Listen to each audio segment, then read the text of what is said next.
Mid day prime के प्रायोजक हैं बढ़िया है, शुद्ध है, MDH मिर्ची, धनिया, हल्दी, असली मसाले, सच सच, MDH।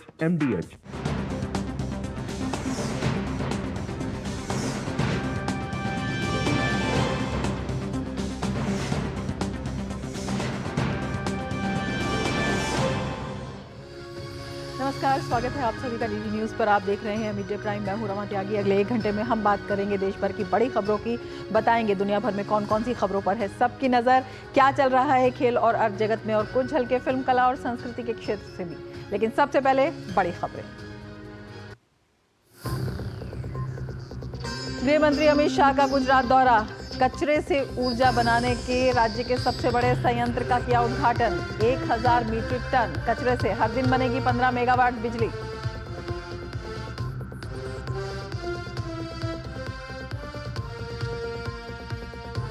झारखंड में दूसरे चरण के लिए नाम वापसी का अंतिम दिन। आज हेमंत सोरेन के हलफनामे को लेकर गरमाई सूबे की सियासत। भाजपा का सवाल, 5 साल में कैसे बढ़ी 7 साल उम्र।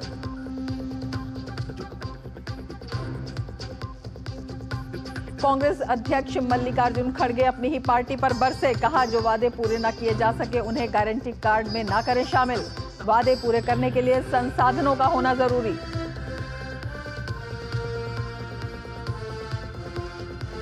छठ से पहले यमुना में जहरीली झाग को लेकर भाजपा के निशाने पर दिल्ली सरकार। महिलाओं के स्वास्थ्य से खिलवाड़ करने का लगाया आरोप।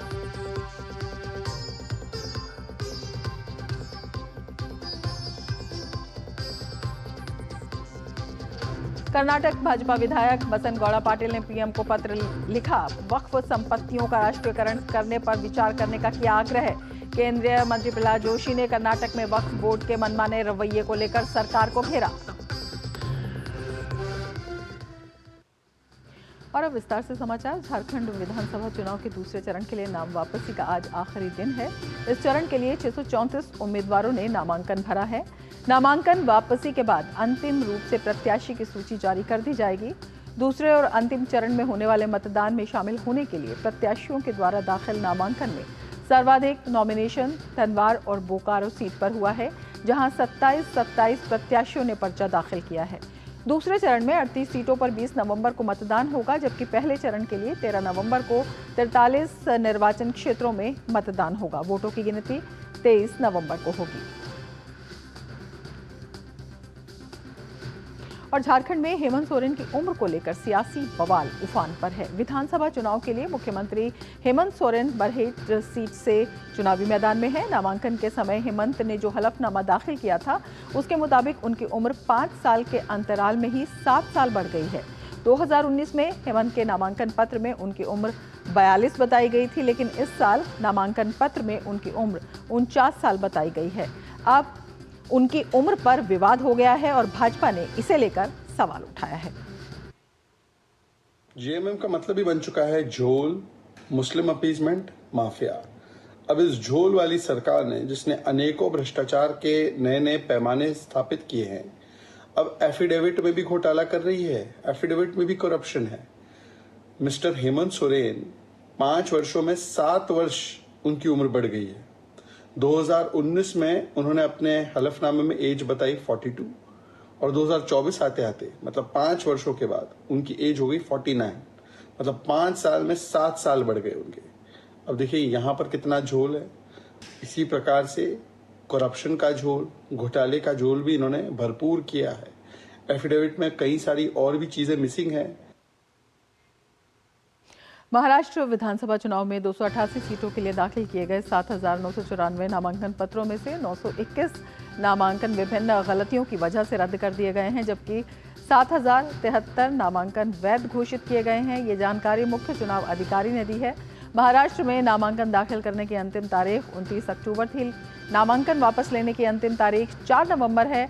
मतदान 20 नवंबर और मतगणना 23 नवंबर को होगी। मुख्य चुनाव अधिकारी के अनुसार राज्य में 9,70,25,119 मतदाता पंजीकृत हैं। मुख्य निर्वाचन अधिकारी कार्यालय ने बताया कि 5,22,739 पुरुष मतदाता, 4,69,96,279 महिला मतदाता और 6,000 101 तृतीय पक्ष मतदाता पंजीकृत किए गए हैं। राज्य में सबसे ज्यादा मतदाता पुणे जिले में 88,49,590 मतदाता पंजीकृत हैं।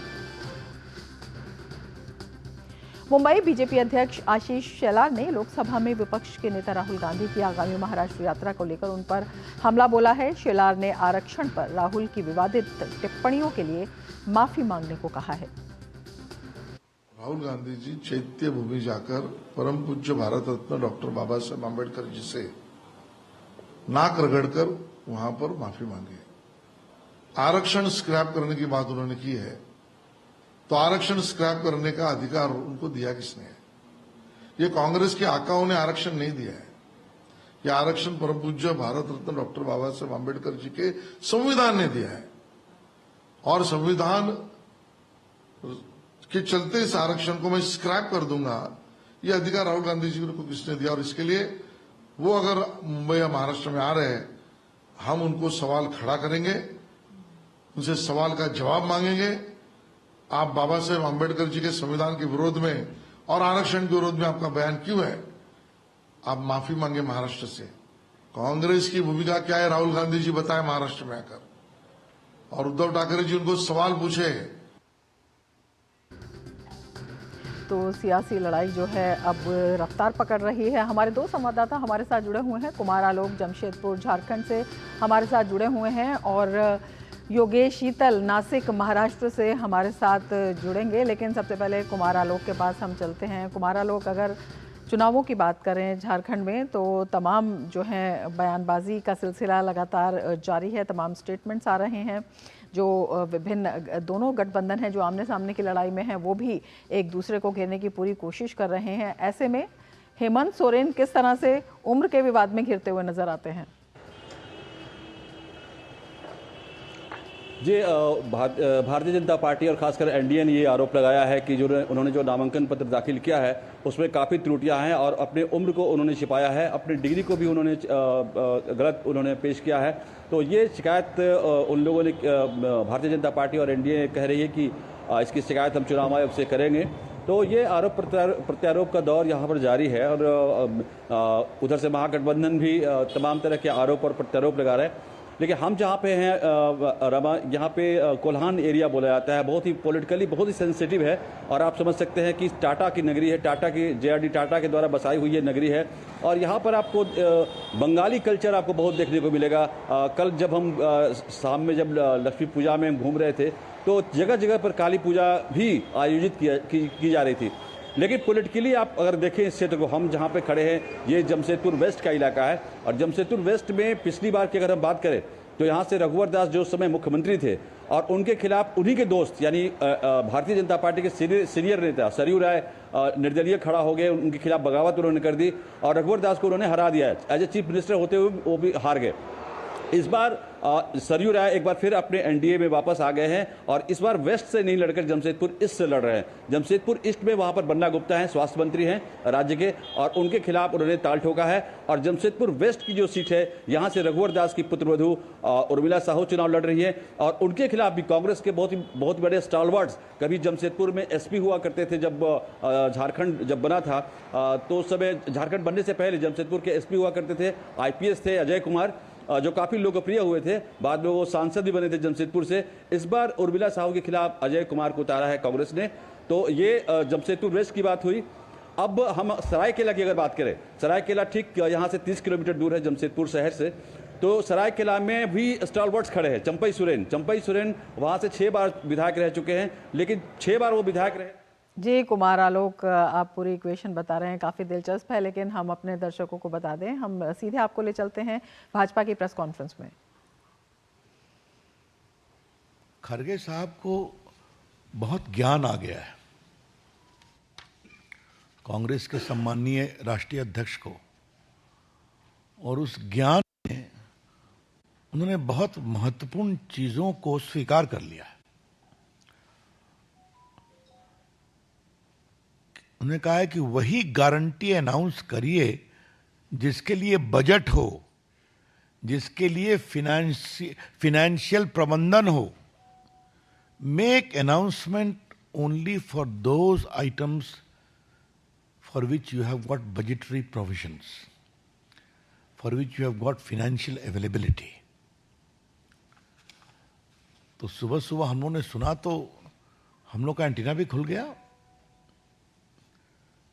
फिर एक मन में सवाल आया कि कांग्रेस के राष्ट्रीय अध्यक्ष ने जो इतना गुणी चिंतन दिया है, तो पहला पाठ अपने नेता राहुल गांधी को पढ़ाया है कि नहीं पढ़ाया है? The BJP would like to ask a very clear and categorical question from the esteemed Congress President, Shri Mallikarjun Kharge, that if today you are realizing that don't make reckless announcements, only make those for which there is financial provision and also in the budget. And has he given the first gyan to his leader Shri Rahul Gandhi? क्योंकि इससे बड़े गंभीर सवाल उठते हैं। भारत की राजनीति में एक नया शब्द माननीय राहुल गांधी जी ने लाया है, खट खटाखट, खट खटाखट। तो ये जो कई चुनावों से खट खटाखट चल रहा था, उसका खटाखट का क्या होगा? क्योंकि राहुल गांधी तो घोषणा करने में माहिर हैं, घोषणा करके चले आते हैं।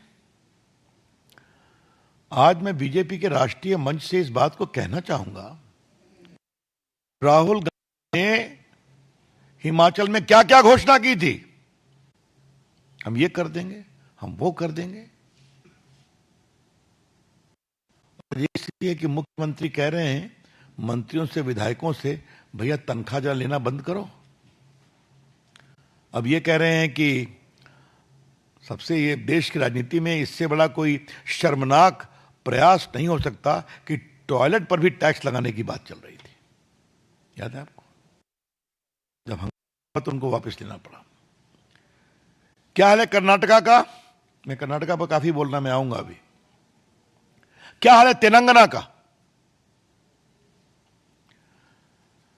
तो घोषणा करके शुद्ध भाषा में जनता को मूर्ख बना करके वोट लेना, और बाद में सब योजना घोषणा जमीन पर उतरी नहीं, कागज पर पड़ी रह गई। ये कांग्रेस का कोई आज का इतिहास नहीं है, मैं आपसे कहना चाहता हूं। कई अनुभवी पत्रकार यहां बैठे हैं। गरीबी हटाओ की घोषणा तो 71 में हुई थी ना? गरीबी हटी क्या? एक उनका रिकॉर्ड है, बस घोषणा करो, कोई पूछने वाला है नहीं। कर्नाटका की थोड़ी बात आपको हम बताना चाहते हैं। कर्नाटका में तो साहब कमाल है कि 5 गारंटी की घोषणा की थी। सभी परिवार के मुखिया को 2000 रुपया मासिक देंगे, सभी घरों को 200 यूनिट बिजली देंगे, स्नातक युवकों को 3000 रुपया देंगे पर मंथ बेरोजगारी भत्ता, प्रति व्यक्ति प्रति माह 10 किलो चावल देंगे अन्य भाग्य में। अब क्या हो रहा है आपके सामने है। अब ये स्थिति है कि बस, जो फ्री बस देना था, उसको भी रिव्यू करने की बात हो रही है।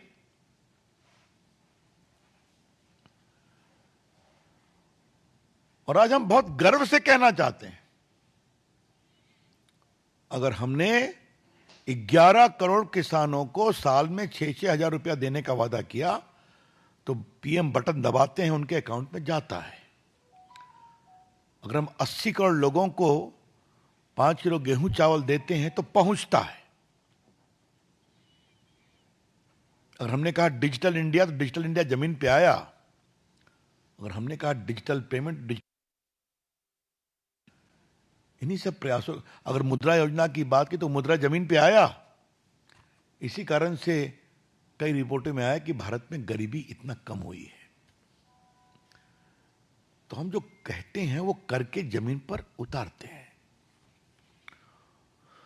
और हमारी सरकारों ने जो योजनाएं करी, चाहे वो लाडी लक्ष्मी योजना हो या बाकी हो, फिस्कल प्रूडेंस देखकर करते हैं, तभी वो जमीन पर उतरता है और चलता है।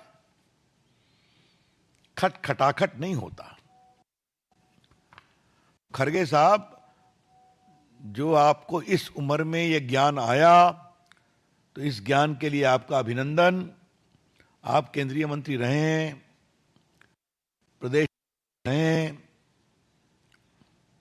बड़े बड़े पदों पर आप रहे हैं, विपक्ष के नेता भी हैं। ये ज्ञान आपको थोड़ा पहले आना चाहिए था। अच्छी बात है, लेट से आया, लेकिन इसका पहला पाठ आप राहुल गांधी को ये, Kharge ji, please give the first lesson of this confession. Don't make announcement unless there is a proper financial provision to Mr. Rahul Gandhi first. वो जाने तो सही।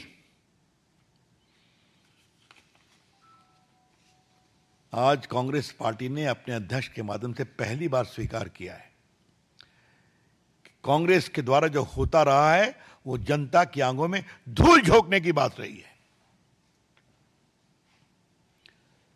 क्या श्रीमान खरगे साहब माफी मांगेंगे?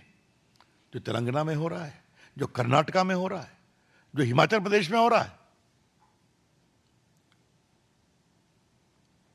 और जिस तरह से तथाकथित इंडिया गठबंधन के लोग घोषणे का अंबार लगाने की बात कर रहे हैं महाराष्ट्र में, झारखंड में, ये क्या है?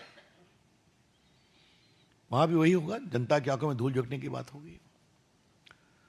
तो कृपया करके आने वाले चुनाव में वहां की जनता भी समझे इस बात को कि आगे से ये उनके अध्यक्ष का वक्तव्य है, और वो जब घोषणा करें तो पहले पूछें इस घोषणा का आधार क्या है, बताओ, करोगे कि नहीं करोगे? या वही होगा जो हिमाचल, कर्नाटका और तेलंगाना में हो रहा है। The BJP would like to very respectfully convey to the voters of Maharashtra and Jharkhand, whenever Congress people go and make reckless announcements, ask them, your president is saying this, आप कहां से करोगे? ये पूछना चाहिए। मित्रों, मुझे लगा कि ये महत्वपूर्ण विषय था, इसलिए इसको बताना जरूरी था। खरगे जी, देश से माफी मांगिए आप। इस वक्तव्य के बाद खरगे साहब, कृपया करके आप देश से माफी मांगिए, और राहुल गांधी, हम आपसे भी आग्रह करेंगे, आप भी माफी मांगिए। क्या तेलंगाना, क्या कर्नाटका और क्या हिमाचल, वहां की जनता की आंखों में आपने धूल झोंका, और हरियाणा के लोग समझ गए, और जलेबी के मैन्युफैक्चरिंग की बात बताई गई, फैक्ट्री में जलेबी बनेगी, उससे और भी समझ गए। तभी तो देखिए रिजल्ट हुआ ये। जब ये आपने स्वीकार किया है, कलई खुली है, कांग्रेस की सच्चाई सामने आई है। मित्रों, ये मुझे पहली बात कहनी थी। हां, इसी में एक और पार्टी है, उनके एक और नेता हैं, आम आदमी पार्टी, केजरीवाल जी। क्योंकि ये दोनों एक साथ हैं, इसलिए मैं बोल रहा हूं, वरना नहीं बोलता मैं। और वो तो सीधा घोषणा कर देते हैं। एक दिन एक पत्रकार ने मजाक में कहा कि वो x Indian revenue service officer हैं, तो अभी यही उनको कहना बचा है कि अगर हमारी सरकार आई तो हम इनकम टैक्स को माफ कर देंगे। यही तो बचा हुआ है, बाकी तो सब करते ही रहते हैं। वो उनको भी समझना चाहिए, देखिए क्या है और दिल्ली की हालत क्या है। मित्रों, एक दूसरा विषय और है जो बहुत ही गंभीर है।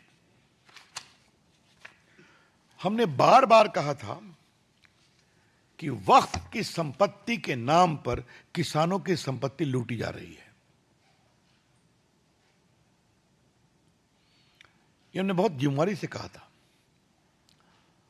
और इसी प्रकार से जो वक्फ की संपत्ति हेराफेरी हो थी, उसको जो प्राइवेट प्रॉपर्टी के रूप में कुछ माफिया लोग कैप्चर कर रहे थे और पैसे बना रहे थे, तो ये प्रस्तावित कानून आया जो अभी सेलेक्ट कमेटी के सामने, उस पर कुछ नहीं बोल। लेकिन कर्नाटका के विजयपुरा में जो हुआ है, किसानों की जमीन के रिकॉर्ड में रातों रात घुसाया गया वक्फ बोर्ड का नाम। मतलब 3 हफ्तों में 44 संपत्तियों के भूमि अभिलेख में किसानों का नाम काट दिया गया, वक्फ बोर्ड का नाम चढ़ा दिया गया। और जब किसानों को मालूम हुआ, उन्होंने इस विषय को उठाया। ये सब डॉक्यूमेंट्स हमारे पास है। तब फिर हंगामा देख वहां के कानून मंत्री HK पाटिल को कहना पड़ा कि राजपत्रित गजट नोटिफिकेशन में त्रुटि के कारण ऐसा हुआ है। कमाल है साहब, क्या गजट ऐसे ही बनता है? 44 प्रॉपर्टी में आपने वक्फ कर दिया, म्यूटेशन सब कैंसिल कर दिया। ये सब क्यों हुआ? क्योंकि RTI में कागज निकाला गया तो चोरी पकड़ी गई। और सबसे बड़ी बात यह है कि विजयपुरा में हुआ है, इंदी तालुक में हुआ है, और चंदाचन तालुक में हुआ है। पिछले 3 वीक में 433 फार्मर्स को नोटिस दिया गया, 1 हफ्ते में जवाब दो। तब फिर जब ये विवाद बढ़ने लगा, तब उनको वापस लाना पड़ा। कर्नाटक के हावेरी में एक गांव में हिंदुओं को अपने मंदिर को वक्फ प्रॉपर्टी बनने का डर सता रहा है। तो चूंकि ये मामला कानून बनने वाला है, तो कानून बनने के पहले जहां जहां कैप्चर कर सको कर लो कि वो वक्फ की प्रॉपर्टी है। हम इसकी बहुत ही भर्त्सना करते हैं। हम कांग्रेस पार्टी से कहेंगे, कृपया करके गरीब किसानों की संपत्ति को अगर वक्फ के नाम जबरन चढ़ाने की कोशिश की जाएगी तो उसका हम खुलकर विरोध करेंगे। और हम कांग्रेस और विरोधी सरकार को और कहना चाहते हैं, अगर हिंदुओं के मंदिर और उनकी संपत्ति को वक्फ की संपत्ति बनाने का षड्यंत्र किया जाएगा तो उसका हम राष्ट्रीय स्तर पर विरोध करेंगे। ये बात हम बहुत विनम्रता से कहना चाहते हैं। The BJP would like to say it very emphatically that if the Congress government for vote bank politics will seek to convert the lands of private farmers as Waqf property and the lands of Hindu temples and Hindu temples also as a part of Waqf property, this shall be opposed tooth and nail. Congress को हम सावधान करना चाहते हैं और विपक्षी की सरकारों को, क्योंकि वोट बैंक के नाम पर कुछ भी कर सकते हैं। तो मित्र, ये 2 महत्वपूर्ण विषय थे। क्वेश्चन लेने के पहले एक पीड़ादायक समाचार आपको मुझे देना है। Vivek Debroy prime minister economic advisory council के अध्यक्ष थे। बहुत ही नामी अर्थशास्त्री थे, मेरे अच्छे परिचित थे, मित्र भी थे। और भारतीय संस्कृति, भारतीय संस्कार, भारतीय अध्यात्म, भारतीय गीता पर भी उन्होंने कई किताबें लिखी थी। गीता पर और अर्थशास्त्र पर तो लिखी ही लिखी थी। तो उनका देहावसान हो गया, बीमार थे, बहुत दुखद है। हम अपनी बहुत संवेदना उनके लिए प्रकट करते हैं। हमारे एक और वरिष्ठ नेता जम्मू कश्मीर के देवेंद्र सिंह राणा का भी देहावसान हो गया। हम उनके लिए भी अपनी संवेदना प्रकट करते हैं। I am open two questions now. Just a minute. Sir, आपने ये जो कहा कि लोग लुभाने वाले या घोषणाओं वाली बात, चलिए सेंट्रल लेवल पे जो हो, लेकिन स्टेट लेवल पे बहुत सारे बीजेपी स्टेट में तो बीजेपी की प्रेस वार्ता का सीधा प्रसारण आप देख रहे थे, जिसमें बीजेपी के वरिष्ठ नेता रविशंकर प्रसाद ने कई मुद्दों पर कांग्रेस को घेरा। मल्लिकार्जुन खड़गे के बयान पर राहुल गांधी पर उन्होंने निशाना साधा और उन्होंने कहा कि मल्लिकार्जुन खड़गे को इस्तीफा दे देना चाहिए, उनको जवाब देना चाहिए कि इस तरह की जो घोषणाएं हैं जो कि प्रैक्टिकल नहीं है वो क्यों किए जाते हैं। इसके अलावा वक्फ बोर्ड की संपत्ति में हेराफेरी को लेकर भी उन्होंने कांग्रेस पर कई सवाल उठाए हैं और इसके साथ ही आम आदमी पार्टी को भी दिल्ली की स्थिति पर उन्होंने निशाने पर लिया है। हमारे संवाददाता कुमार आलोक हमारे साथ जुड़े हुए हैं इस पूरी खबर पर और ज़्यादा जानकारी के साथ। कुमार आलोक, आपसे हम जानना चाहेंगे, रविशंकर प्रसाद की प्रेस कॉन्फ्रेंस हमने देखी और कई सवाल उन्होंने उठाए हैं। मल्लिकार्जुन खड़गे का जो बयान आया है उस पर राहुल गांधी को लेकर उन्होंने कई निशाने साधे हैं। किस तरह से देखते हैं, कांग्रेस में किस तरह की खलबली इस वक्त मची हुई है? और जो ये बयानों की बात आ रही है, वायदों की बात आ रही है, कई स्टेट्स का उन्होंने उदाहरण भी दिया कि वायदे तो किए लेकिन पूरे नहीं किए। तो ये जो खटाखट वाली रीति है, ये कांग्रेस को कितना कह सकते हैं कि नुकसान में भी लाने का काम कर रही है? रमा, देखिए, अगर हम हिमाचल की बात करें, अगर हम कर्नाटक की बात करें, जहां पर कांग्रेस की सरकार है, इन दोनों राज्यों तीन राज्यों में कांग्रेस की सरकार है, तो हिमाचल में सबसे ज़्यादा जब 7 गारंटीज़ की बात हुई थी, तो साथ तेलंगाना को भी हम ले लें तो 7 गारंटीज़ की जो बात राहुल गांधी ने की थी, और उसके बाद उस पर जो 7 गारंटी थी, उस 7 गारंटी में अभी 1.5 साल हो गए उनकी सरकार के, 2 साल हो गए, लेकिन उन किसी पर भी इम्प्लीमेंटेशन नहीं हो सका है। और इकोनॉमिक जो क्राइसिस वहाँ पर हुई, जहाँ पर हिमाचल में हम अगर देखें, जैसा कि रविशंकर प्रसाद ने बताया कि विधायकों को, जो मंत्री हैं, उनको कहा गया कि भाई एक महीने का वेतन आप दान कर दो, सरकारी कोष में दान कर दो। वहाँ पर जो एम्प्लॉइज़ हैं, एम्प्लॉइज़ को वेतन देने का खजाने में पैसा नहीं है हिमाचल में। इसी तरीके से कर्नाटक का भी वही हाल है और उसी तरीके से तेलंगाना का भी वही हाल है। तो मल्लिकार्जुन खड़गे कह रहे कि संसाधन न होने के बावजूद हम अपनी चुनौतियां, हम अपने जो गारंटीज हैं उसको दे के देंगे। कहाँ से आप देंगे, किस तरीके से देंगे, क्या सोर्सेज होगा? तो ये चीज़ें फिर जो महाराष्ट्र का चुनाव हो रहा है, या हम कहें कि झारखंड का जो चुनाव हो रहा है, वहाँ भी 7 गारंटीज की बात की जा रही है। झारखंड में जो मैया योजना जो हेमंत सोरेन ने चलाई है, 1000 रुपये प्रतिमाह जो महिलाओं को दिया जा रहा है, उसमें वो भी 3 महीने का दिया गया है उनके अकाउंट में। और कहा जा रहा है कि जब हम सरकार बनाएंगे, जब हमारी सरकार फिर से आती है यहाँ पर, तो हम इस मानदेय को बढ़ा करके 2500 कर देंगे। तो जो खोखली घोषणाएं हैं, उन घोषणाओं को जनता के सामने रखकर जनता को चीट करने की कोशिश हो रही है। और ये चीट आप तीनों राज्यों में देख चुके हैं, तेलंगाना, कर्नाटक और हिमाचल में। और वही चीज़, उन्हीं चीज़ों को दोहराने की कोशिश यहाँ पर हो रही है झारखंड और महाराष्ट्र में। आपने देखा होगा कि हरियाणा में भी ये कोशिश हुई, लेकिन हरियाणा में इनकी कोशिशों को वहाँ के जो मतदाताओं ने उस पर बट्टा लगा दिया। तो ये गंभीर विषय है। अगर हम वक्त की बात करें, तो वक्फ बोर्ड का भी जो जेपीसी सेलेक्ट कमेटी में भी चल रही है, उसका जो मामला सेलेक्ट कमेटी में चल रहा है, और उसके बाद क्या नियम और क्या कानून सरकार संसद में लेके आती है, वो देखने वाली बात होगी। लेकिन जो कर्नाटका की जो घटना है, वो तो जो विजयपुरा की घटना है, जहां पर 40 परिसंपत्तियों को वक्फ के नाम पर कर दिया गया और किसानों को नोटिस दिया गया। तो उसमें आप अगर देखें कि वक्फ को लेकर जो एक तरह से 6-7 महीने से पार्लियामेंट से लेकर के संसद से लेकर सड़क तक उसके खिलाफ ये अभियान चल रहा है। तो वक्फ बोर्ड को जिस तरीके से जमीन प्रदान किया गया, ये किसी सरकार के जो मंत्री हैं उनके कहने से नहीं हुआ। वहाँ आरटीआई लगाया गया और आरटीआई में ये खुलासा आया कि किस तरीके से हिंदुओं की संपत्ति को वक्फ बोर्ड को दिया जा रहा है, मंदिरों को वक्फ बोर्ड को दिया जा रहा है, और उस पर भी किसानों को नोटिस दी जा रही है।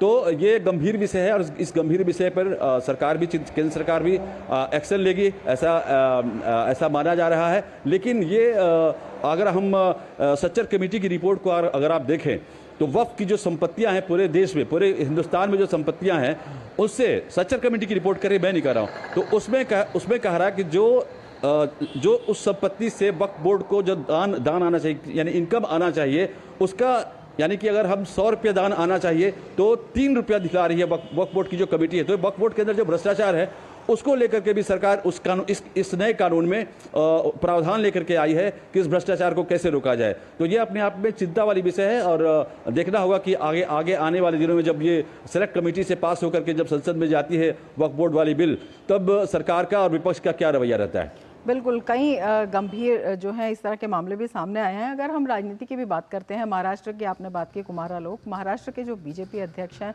उन्होंने भी राहुल गांधी को निशाने पर लिया है और उन्होंने भी आरक्षण को लेकर जिस तरह की उन्होंने टिप्पणी की, और उन्होंने कहा कि राहुल गांधी यहाँ पर आए तो उनसे कई सवाल इस बारे में पूछे जाएंगे।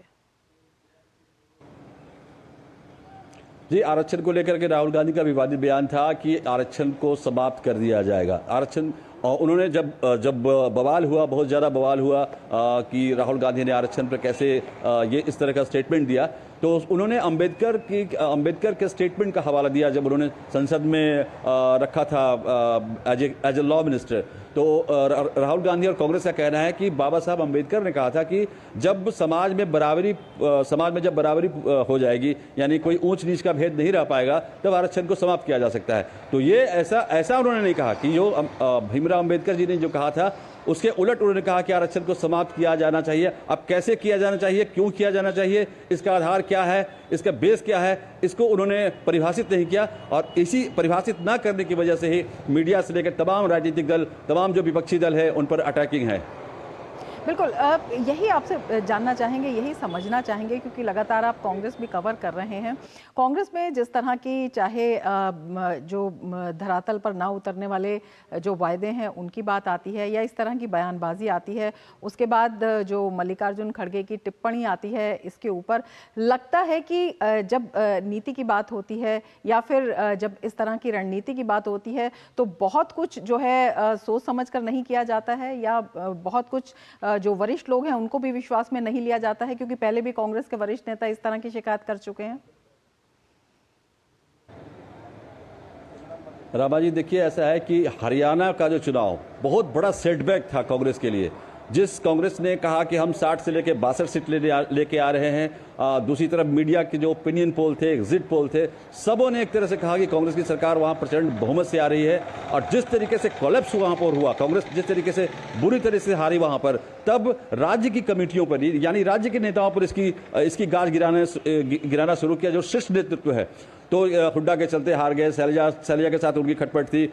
लेकिन बात यह है कि सारा कंट्रोलिंग रिमोट है वो तो शीर्ष नेतृत्व के पास है। राहुल गांधी यानी उनकी टीम जो है, राहुल गांधी की टीम में बहुत सारे हैं। अब केशव वेणुगोपालन है, और राहुल गांधी के बाद राहुल गांधी का सारा काम वही देखते हैं।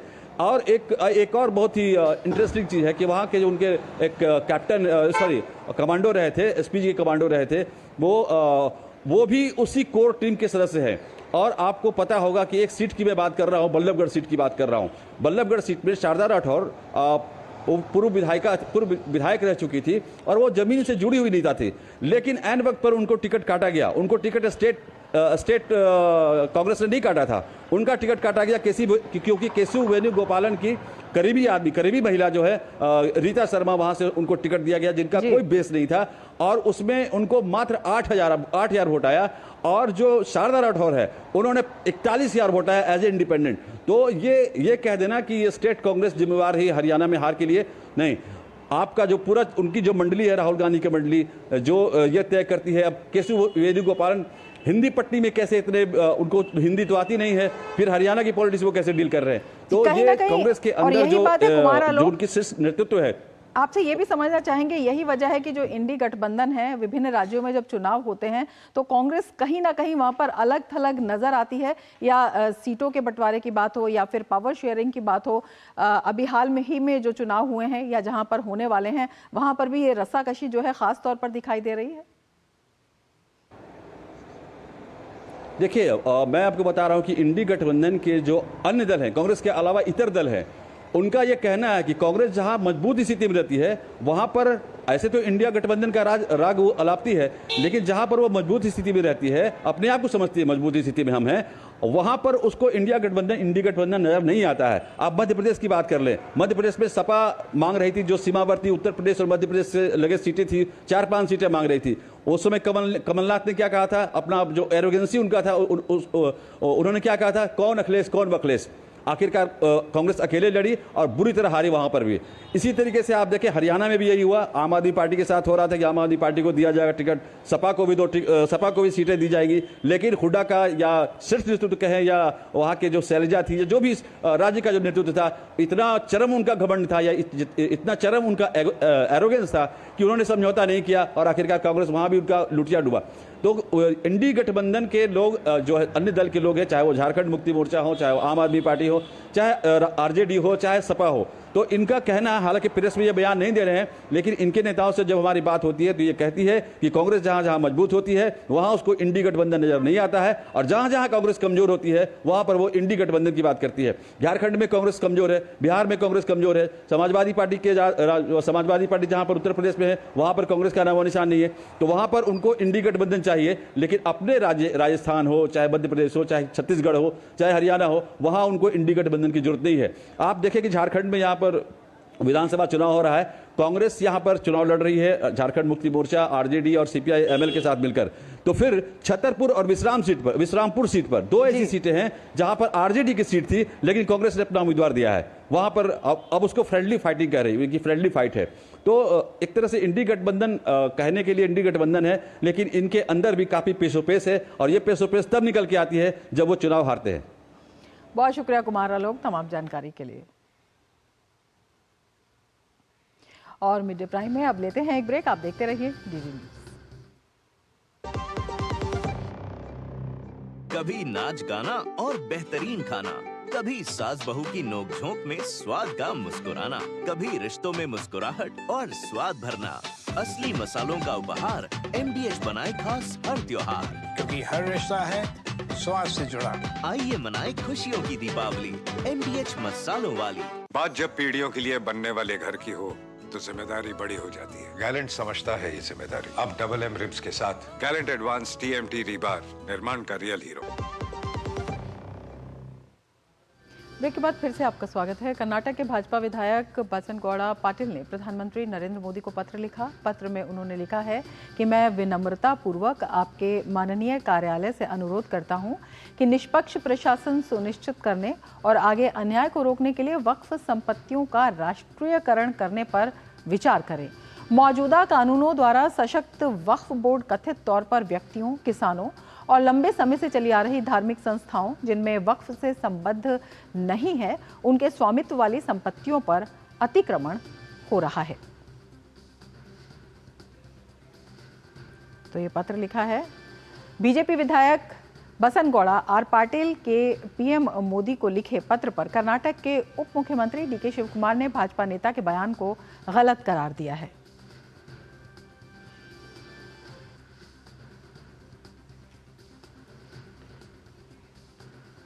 केंद्रीय मंत्री प्रहलाद जोशी ने कर्नाटक में वक्फ बोर्ड के मनमाने रवैये को लेकर कर्नाटक सरकार को घेरा है। केंद्रीय मंत्री ने हवेली के जिला पंचायत सीईओ द्वारा पारित आदेश की कड़े शब्दों में निंदा की है। उन्होंने कहा कि वक्फ के द्वारा हनुमान मंदिर और दुर्गा मंदिर को अपने नियंत्रण में लेने का फैसला सही नहीं है। जिन हिंदुओं पर FIR दर्ज की गई है वो 60-70 सालों से वहां रह रहे हैं। प्रहलाद जोशी ने कहा कि जमीर अहमद अधिकारियों को निर्दोष हिंदुओं पर कार्रवाई करने के लिए मजबूर कर रहे हैं। वक्फ कमेटी में जिला panchayat CEO of Haveri, he has passed an order even to take over the position of the Hanuman temple and Durgava temple. Waqf people, authorities have gone to take over the position. Naturally, people have resisted. They have opposed it. After that, police have gone there. Police have filed the FIR on Hindus, people who are there for more than 60-70 years. They are trying to vacate them. They want to take over the position of the Hanuman temple. Gujarat में अहमदाबाद के पिराना में केंद्रीय गृह मंत्री अमित शाह ने waste to energy plant का उद्घाटन किया। उद्घाटन के बाद अमित शाह ने प्लांट का मुआयना भी किया और प्लांट के इंजीनियर से WTE प्रक्रिया के बारे में बात की। आपको बता दें, ये प्लांट गुजरात का सबसे बड़ा वेस्ट टू एनर्जी प्लांट है, जो कि अहमदाबाद नगर निगम और जिंदल समूह के बीच एक सार्वजनिक निजी भागीदारी के माध्यम से विकसित किया गया है। फिलहाल प्रायोगिक संचालन के तहत इस संयंत्र से प्रतिदिन 1000 टन कचरे को संसाधित कर प्रति घंटे 15 मेगावाट बिजली का उत्पादन किया जा रहा है। वहीं पूरी तरह से चालू होने पर यह संयंत्र शहर के कुल 4000 मीट्रिक टन प्रतिदिन के वेस्ट का प्रबंधन करेगा और लगभग 350 मेगावाट बिजली उत्पन्न करेगा।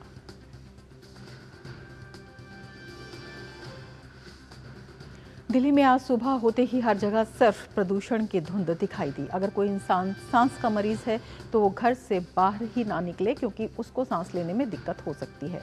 दिल्ली एनसीआर की हवा गंभीर स्तर तक पहुंच गई है। कई जगह तो AQI 350 के पार पहुंच गया है।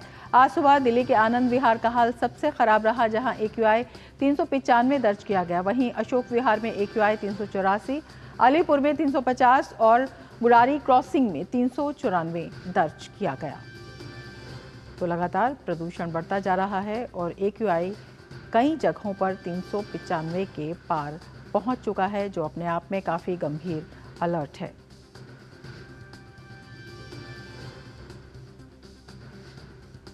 और दिल्ली में वायु प्रदूषण की वजह से पहले ही संकट बढ़ गया है। कालिंदी कुंज में एक बार फिर से यमुना नदी में जहरीला झाग खत्म होने का दूसरी ओर नाम ही नहीं ले रहा है। जैसे जैसे छठ का पर्व करीब आ रहा है, यमुना नदी का प्रदूषण स्तर और भी खतरनाक स्तर पर पहुंच गया है। इस बढ़ते प्रदूषण का जिम्मेदार भाजपा ने दिल्ली की आम आदमी पार्टी की सरकार को बताया है। साथ ही उन्होंने कहा है कि केंद्र सरकार ने आज तक प्रदूषण नियंत्रण के लिए जो भी धन दिया, उसे दिल्ली सरकार ने प्रदूषण नियंत्रण के लिए बिल्कुल भी खर्च नहीं किया। छठ पूजा से आने से पहले ये लोग फोम छिड़क रहे, डिफोमर छिड़क रहे, डिफोमर कॉन्सेंट्रेट।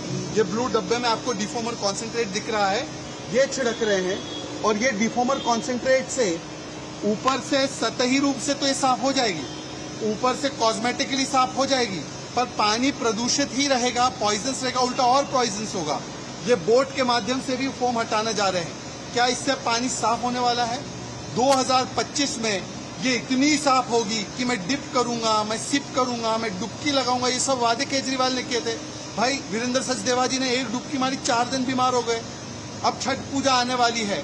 छठ पूजा में महिलाओं के सेहत के साथ खिलवाड़ करने के लिए केजरीवाल जिम्मेदार है। तो एक बड़ी समस्या और एक गंभीर खतरे के रूप में जो प्रदूषण है वो लगातार बढ़ता जा रहा है। और उसके अलावा जो यमुना की स्थिति है वो भी अपने आप में चिंताजनक होती जा रही है। हमारे संवाददाता निशांत राय हमारे साथ जुड़े हुए हैं यमुना के तट से ही, नई दिल्ली से। निशांत, आपके पास अगर आना चाहें, आपसे जानना चाहें, जिस तरह से लगातार जो प्रदूषण है, वायु प्रदूषण तो है ही, AQI 400 के करीब कहीं जगह पर 400 के पार भी पहुंच गया है। उसके अलावा जो यमुना नदी को अगर हम देखते हैं तो झाग से भरी हुई यमुना नदी नज़र आती है और उसमें जो कॉन्सेंट्रेट डाला जा रहा है, जो पदार्थ डाला जा रहा है, शहजाद पूनावाला का बयान हमने देखा, उन्होंने कहा वो भी अपने आप में काफ़ी खतरनाक है, वो फौरी तौर पर इलाज भी नहीं है। किस तरह से आप वहाँ देखते हैं, क्योंकि छठ का पर्व भी आने वाला है? देखिए, बिल्कुल दिल्ली सरकार अपनी कारस्तानियों को छुपाने के लिए ऐसे केमिकल का यूज़ कर रही है, झाग ना बने उसको लेकर आपको एक बार दिखलाना चाहेंगे। पहले यमुना के हालात, सबसे पहले मैं ITO के घाट पर मौजूद हूँ। यहाँ पर पूर्वांचल का महापर्व, छठ महापर्व बड़ी ही धूमधाम से मनाया जाता है और घाट में गंदगी का जो आलम है वो आप देख सकते हैं। 2 दिन के बाद से लगभग 5 तारीख से इस महापर्व की जो है शुरुआत हो जाएगी और उससे पहले यहाँ पर ये स्थिति है कि मैं पिछले 15 मिनट से खड़ा हूँ और बदबू जिस तरीके से पानी से आ रही है, यहाँ पर खड़ा होना भी बहुत ही मुश्किल हो रहा है। दूसरी तरफ जहाँ जहाँ झाग बन रहा है वहाँ इस तरीके का केमिकल का इस्तेमाल किया जाना कहीं ना कहीं छठ व्रतियों के लिए किसी तरीके से आप कह सकते हैं कि पानी के जो गंदगी का स्तर है उसको और बढ़ाना। दूसरी तरफ हर बार की तरह इस बार भी दिल्ली सरकार कृत्रिम घाट के भरोसे ही छठ व्रतियों की पूजा कराएगी, जैसा कि फिलहाल की स्थिति दिख रही है। यमुना में पैर रखने की हिम्मत शायद कोई ही कर पाए, जिस तरीके की गंदगी। और अब से कुछ दिनों पहले दिल्ली बीजेपी के प्रदेश अध्यक्ष ने यमुना में डुबकी लगाई थी और फिर 4 दिनों राम मनोहर लोहिया अस्पताल में रहे थे। ऐसे में सवाल ये उठता है कि इतने बड़े महापर्व के आने से पहले और दिल्ली में पूर्वांचल वासियों की इतनी बड़ी संख्या होने के बावजूद केवल 22 किलोमीटर का वो पूरा इलाका है जहाँ से दिल्ली में यमुना बहती है, आखिर सफाई क्यों नहीं हो रही है? तमाम STF जो प्लांट हैं उन पर काम क्यों नहीं किया गया और दावे बड़े बड़े किए जाते रहे हैं। और ऐसे में सवाल कई सारे हैं, लेकिन जिनका जवाब हर साल की भांति इस साल भी यही है कि आप कृत्रिम घाट की ओर जाइए, यमुना जस की तस बनी रहेगी। नहीं, ये तो आप बता रहे हैं कि आम आदमी पार्टी सरकार का एक ऑप्शन है जो वो हमेशा इसको बनाते हैं, लेकिन एक बड़ा सवाल यही है जिस तरह से तत्कालीन मुख्यमंत्री अरविंद केजरीवाल ने उन्होंने दावा किया था कि यमुना में डिप भी करेंगे और आप सिप भी कर सकते हैं पानी, जो हम आचमन जिसे कहते हैं हिंदी में। इसके अलावा केंद्र सरकार ने भी क्योंकि शहजाद पूनावाला ने एक बड़ा गंभीर आरोप लगाया है कि केंद्र सरकार ने प्रदूषण नियंत्रण के लिए जो भी उपाय किए या जो भी निर्देश दिए, जो भी सहायता दी, दिल्ली सरकार ने उसका पालन ही नहीं किया। ये आरोप कितना गंभीर है और कितनी बड़ी लापरवाही इसमें दिखाई देती है? देखिए, जहाँ तक डिप करने की बात है, अगर आपने यमुना में डिप किया तो स्किन डिजीज आपको कहीं का नहीं छोड़ने वाली, और सिप किया तो जहरीली पानी आपके अंदर की सारी व्यवस्थाएं खराब करने में कोई कसर नहीं छोड़ने वाला। दूसरी तरफ राजधानी में बड़ी संख्या में यहाँ पर केंद्र सरकार की ओर से लगातार पैसों का आवंटन किया गया है सफाई के लिए, लेकिन यमुना की जस की तस स्थिति आम आदमी पार्टी की सरकार की स्थिति दिखाती है कि यमुना को लेकर वो कितने गंभीर रहे हैं। अरविंद केजरीवाल हर बार चुनाव से पहले यमुना की सफाई, दिल्ली की सफाई को लेकर बड़े बड़े बयान देते आए हैं, लेकिन हकीकत हर बार दावे खोलती है। बरसात के मौसम में दिल्ली का हर एक जगह पानी भर जाना, और जैसे ही ठंड की दस्तक होती है वायु प्रदूषण और यमुना की गंदगी, तो दिल्ली का आप समझ सकते हैं एक तरीके से नक्शा बन चुकी है। लेकिन इसको लेकर अभी तक सरकार की ओर से कोई भी ठोस कदम नहीं उठाया गया है। आपको मैं एक बार यमुना की स्थिति फिर से दिखाना चाहूंगा कि आप देख सकते हैं कि यमुना के किनारे की स्थिति आप देख सकते हैं, बड़ी संख्या में यहां पर गंदगी का अंबार आपको नजर आ रहा है। हालांकि कुछ लोग सफाई करते हुए नजर आ रहे हैं, लेकिन इनकी संख्या बेमानी है, जबकि अब से 4 दिन बाद यहां पर पूर्वांचल के महापर्व की शुरुआत होने जा रही है। सवाल ये उठता है कि आखिर दिल्ली सरकार कब तक सोई रहेगी और कब वो नींद से जागेगी, क्योंकि ये पहली बार ऐसा नहीं है कि यमुना गंदी नजर आ रही हो। हर साल की ये स्थिति है और उसके बावजूद दिल्ली सरकार इस दिशा में कोई कदम बढ़ाते हुए नहीं दिखती है। बिल्कुल, यमुना की ही अगर हम बात करें, जिस तरह से छठ का पर्व भी आने वाला है और जो स्थिति वहां पर दिखाई दे रही है, कितना बड़ा जो है स्वास्थ्य के साथ खिलवाड़ भी इसे कहा जा सकता है?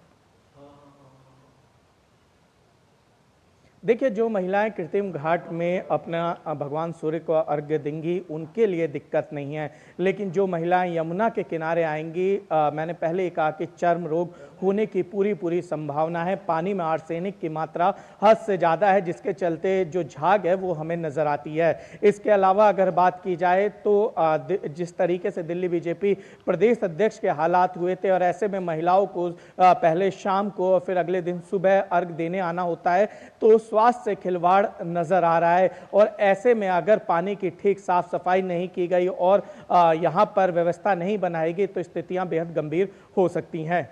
बिल्कुल, बेहद गंभीर स्थिति जो है बनी हुई है और एक बड़ा सवाल दिल्ली की आम आदमी पार्टी की सरकार पर खड़ा होता है। निशांत, बहुत शुक्रिया तमाम जानकारी के लिए।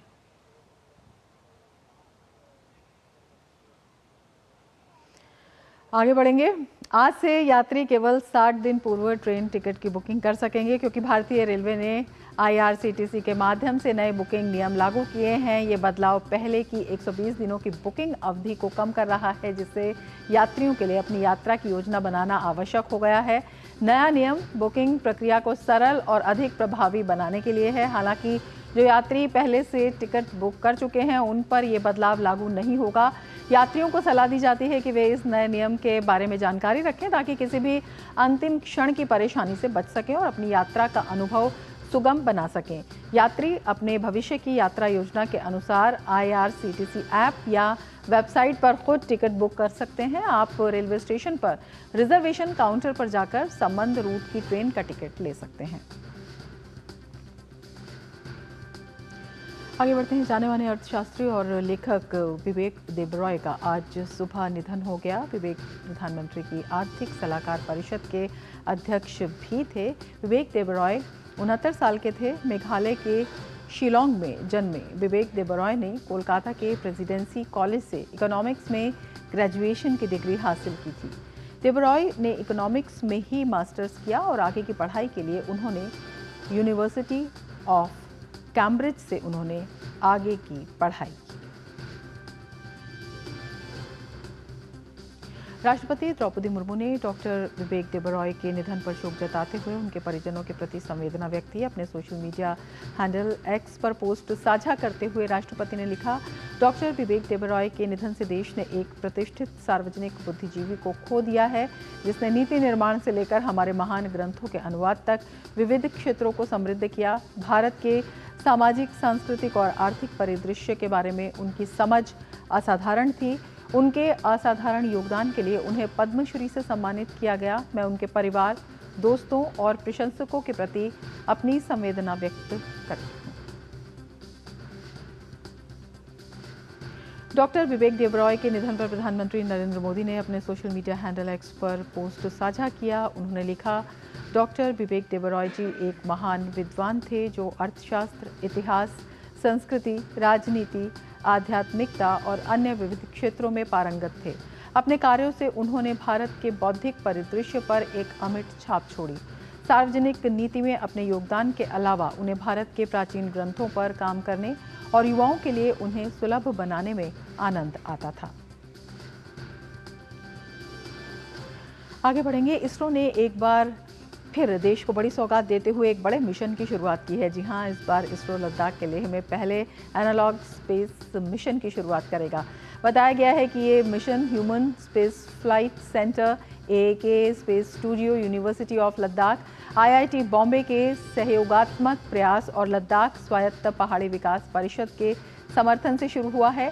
इस मिशन के तहत इसरो लेह में ऐसा स्थान तैयार करेगा जो कि दूसरे ग्रह की स्थितियों जैसी होगी।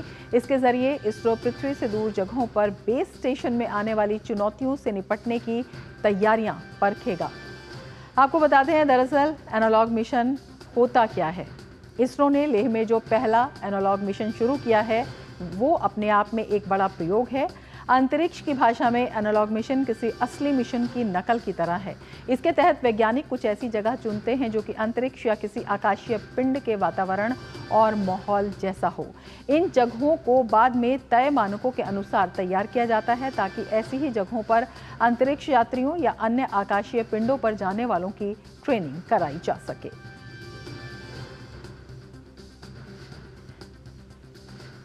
आगे बढ़ेंगे, लेकिन उससे पहले लेते हैं एक ब्रेक। आप देखते रहिए DD न्यूज। बात जब पीढ़ियों के लिए बनने वाले घर की हो तो जिम्मेदारी बड़ी हो जाती है। गैलेंट समझता है ये जिम्मेदारी। अब डबल M रिब्स के साथ गैलेंट एडवांस TMT रीबार, निर्माण का रियल हीरो। ब्रेक के बाद फिर से आपका स्वागत है और अब देखते हैं खेल की खबरें। और खेल की खबरों के साथ गौरव हमारे साथ जुड़ चुके हैं। गौरव, क्या कुछ खास खेल की खबरों में आज? शुक्रिया रमा। और खेल की खबरों की शुरुआत करेंगे मुंबई में खेले जा रहे भारत और न्यूजीलैंड के बीच तीसरे टेस्ट मैच की खबर के साथ, जहां भारत और न्यूजीलैंड के बीच 3 मैच की टेस्ट सीरीज का तीसरा मुकाबला आज से मुंबई के वानखेड़े मैदान पर शुरू हुआ। मैच में न्यूजीलैंड ने टॉस जीता और पहले बल्लेबाजी करने का फैसला किया। ताज़ा समाचार मिलने तक न्यूजीलैंड ने 5 विकेट पर 172 रन बना लिए हैं। न्यूजीलैंड का पहला विकेट डेवन कॉनवे के रूप में गिरा, जिन्हें आकाशदीप ने 4 पर LBW किया। इसके बाद वॉशिंगटन सुंदर का कमाल देखने को मिला, जिन्होंने कप्तान टॉम लैथम और उसके बाद सचिन रविंद्र का विकेट निकाल न्यूजीलैंड को जबरदस्त झटके दिए। हालांकि इसके बाद विल जंग ने 71 रन की पारी खेली, लेकिन इसके बाद रविंद्र जडेजा जो है वो सामने आए, जिन्होंने विल जंग को 71 रन पर आउट किया। वैसे इस मुकाबले में जसप्रीत बुमराह को जो है वो आराम दिया गया है और उनकी जगह पर मोहम्मद सिराज को टीम में शामिल किया गया है। और बात कर लेते हैं वेस्टइंडीज और इंग्लैंड के बीच वनडे मुकाबले की, तो जहां वेस्टइंडीज और इंग्लैंड के बीच 3 मैच की वनडे सीरीज का पहला मुकाबला वेस्टइंडीज ने 8 विकेट से अपने नाम कर लिया। सर विवियन रिचर्ड्स स्टेडियम पर खेले गए इस मैच में इंग्लैंड की टीम सिर्फ 209 रन पर ऑल आउट हो गई। जवाब में इंग्लैंड को डकवर्थ लुईस नियम से 35 ओवर में 157 रन का लक्ष्य मिला, यानी वेस्टइंडीज़ को इतने रन का लक्ष्य मिला और मेज़बान टीम ने 9 ओवर शेष रहते ही मुकाबले को अपने नाम कर लिया। वेस्टइंडीज़ की ओर से एवन लुईस ने 69 गेंदों पर 94 रन की पारी खेली, जिसमें 5 चौके और 8 छक्के शामिल रहे।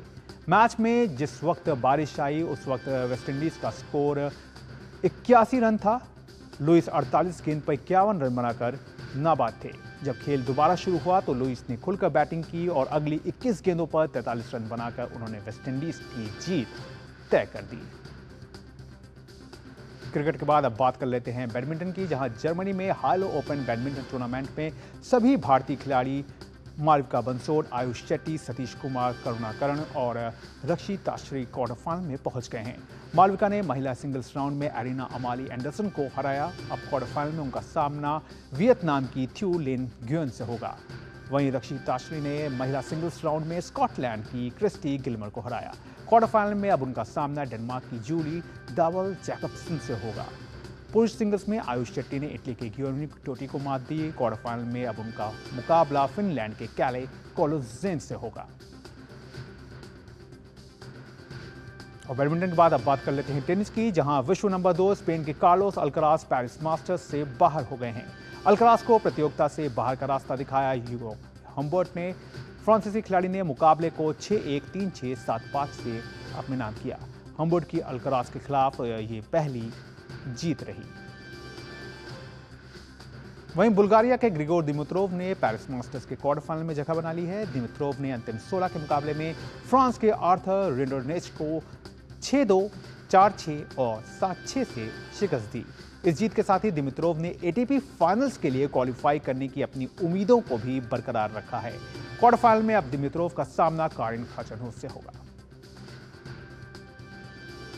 और अब बात करते हैं फुटबॉल की, जहां लगातार दूसरी बार बैलन ड'ओर का पुरस्कार जीतने वाली बार्सिलोना और स्पेन की मिडफील्डर आयताना बोनमाती अपने पुरस्कार के साथ नजर आई। इस दौरान उन्होंने मैदान पर पसीना भी बहाया। बोनमाती का शानदार खेल बार्सिलोना के लिए लगातार देखने को मिला, जहां उन्होंने 19 गोल किए। उनके बेहतरीन खेल की बदौलत क्लब ने Spanish super cup, Spanish league, Copa del Rey और चैंपियंस लीग का खिताब अपने नाम किया।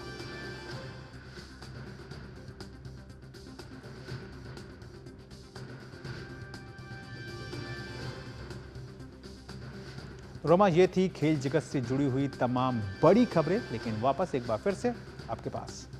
बहुत शुक्रिया गौरव तमाम खबरों की जानकारी के लिए। और इसके साथ ही मिड डे प्राइम में फिलहाल इतना ही। दीजिए इजाजत, नमस्कार।